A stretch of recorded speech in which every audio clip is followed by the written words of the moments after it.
Loot boxes in gaming isn't gambling, because quite honestly, it's just worse.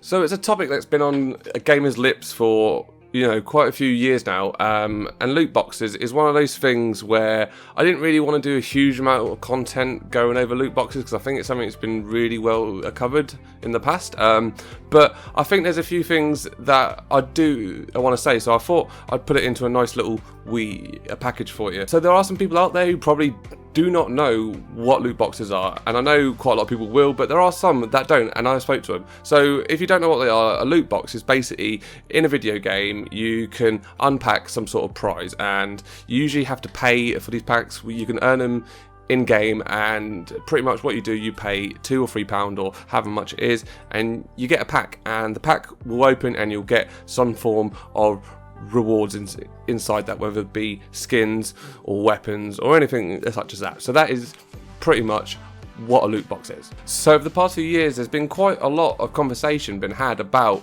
the intrinsic link between loot boxes and traditional gambling, with actually even some countries such as Belgium and the Netherlands, which, let's be honest, is the greatest country in the world. They've got windmills, cheese and tulips. Hells yeah. And in these two countries, they've actually been banned. They've actually been classified as a form of gambling. Here in my beautiful, wonderful country of the United Kingdom, we recently had the chief regulator of gambling talking to our parliament that legally loot boxes should not fall under our gambling laws. So before we push on, I want to talk about my own personal experiences that I've had. As I'd probably say in the past, I would never say I've had a gambling problem, but I've definitely certainly had gambling tendencies, which I'd say that on the whole, there's times in my life where I've gambled not more than I can afford, but definitely a lot more than I would like. Sort of in fruit machines and bookmakers, which for people who don't know what that is in the UK, we have these little shops where you can go in and bet on horses and stuff. And I suppose in the past I have been caught into it a bit. So I think I'm one of those people who can be drawn into it, but I think I have a line. I have a line where I can cut off and go, actually, I'm spending too much here and I need to stop. But that line's probably a lot further than where I would like it. So when it comes to loot boxes, there is a time that I have been drawn in, and again, I pushed that line a lot further than what I would like, where basically it was when FIFA 12, where me and a bunch of friends have all bought into FIFA. We started getting into Ultimate Team, started to compete about who had the better team or not, and the next thing I knew, I was buying packs and packs and packs, trying to unpack really good players and sort of buying into it all. And before I knew it, I'd kind of spent in the region, I'd probably say on FIFA 12, I'd probably spent about £150, which, what to some people isn't a huge amount, and what to other people is quite a lot. For me then, it was more than I would have liked to spend on that game. And I suppose I've got my own personal responsibility to be able to say, actually, I am of sounder mind enough to like to make that choice of whether to buy that or not. And it's a thing that I look back now and I'm really quite ashamed of it, that I spent so much on something that in the end came to nothing. However, with all that being said and sort of looping back round, I do actually agree that loot boxes are not gambling due to what the legal definition of what gambling is.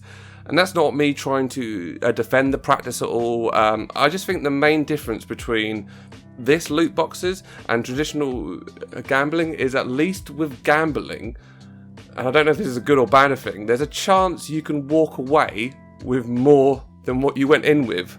Whereas when it comes to loot boxes, you'll always lose. So, I can walk into a casino with a £10 note, and I'm not saying there's a high chance, but there's a chance I could walk out there with £20. I could actually walk away better off than when I walked in there.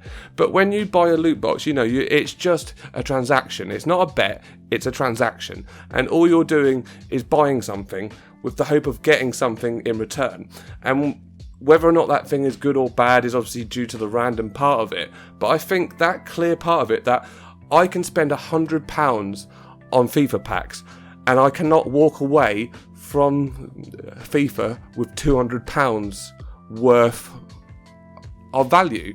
And I think that, for me, is a clear, very clear difference between the two. Now, an addiction is an addiction, and I think regardless of whether the reward is actual cash value or it's just some sort of virtual item, I think they can be equally as destructive. And I think it's just the appeal of getting a reward, which is the addictive part of it, not the actual reward itself.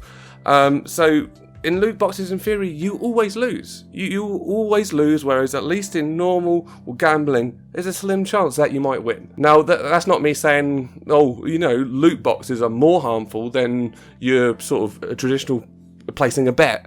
It's not that at all.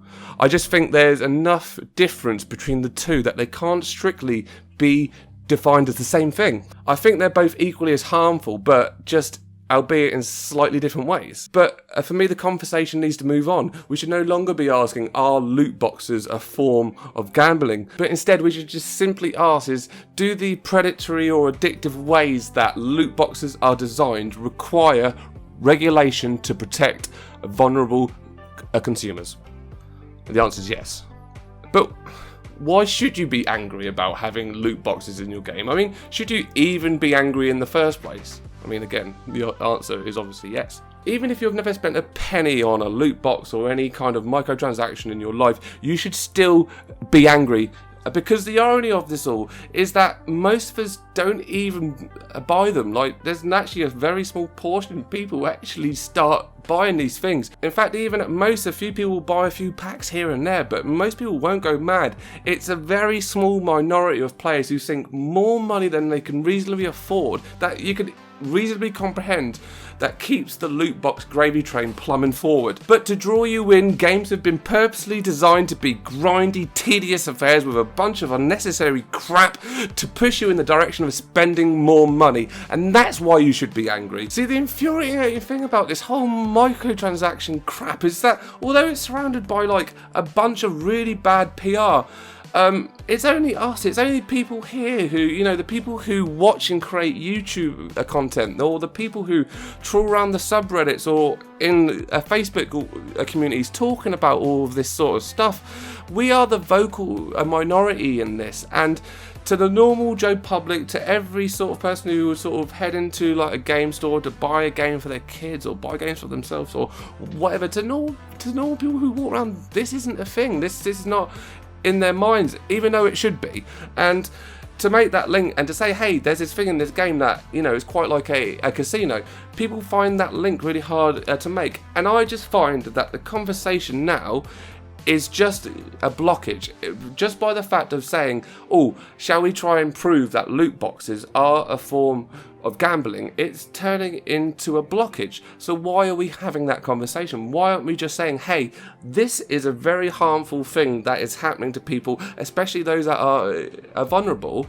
Can we do something about it? Can we get some form of regulation or any kind of a protection for consumers? That is the conversation we had, and that's what we need to move forward to, or else we'll just be, you know, hitting our head off this invisible wall that doesn't really need to be there. See, all us consumers want from the consumer side is just a fun and entertaining medium where we can just enjoy the products we buy without having to sit there and mentally second guess whether the game is trying to bend us over and get us to spend more.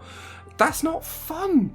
Isn't this all supposed to be out fun? You might as well just respond to that Nigerian prince who emailed you last week asking for £1,400 to replace his mum's hip and secure his family homestead. I have no idea if they have homesteads in Nigeria at all. No idea. But you should send him your £1,400 because it might as well go back into helping the Nigerian economy like a tiny bit more, as opposed to having your money line some corporate shield pocket, some shareholder somewhere, sitting on a beach, drinking from half a coconut, thinking about how much he's taking of your money. That's what he's doing. That's what he's doing. It's not worth it. What are we talking about?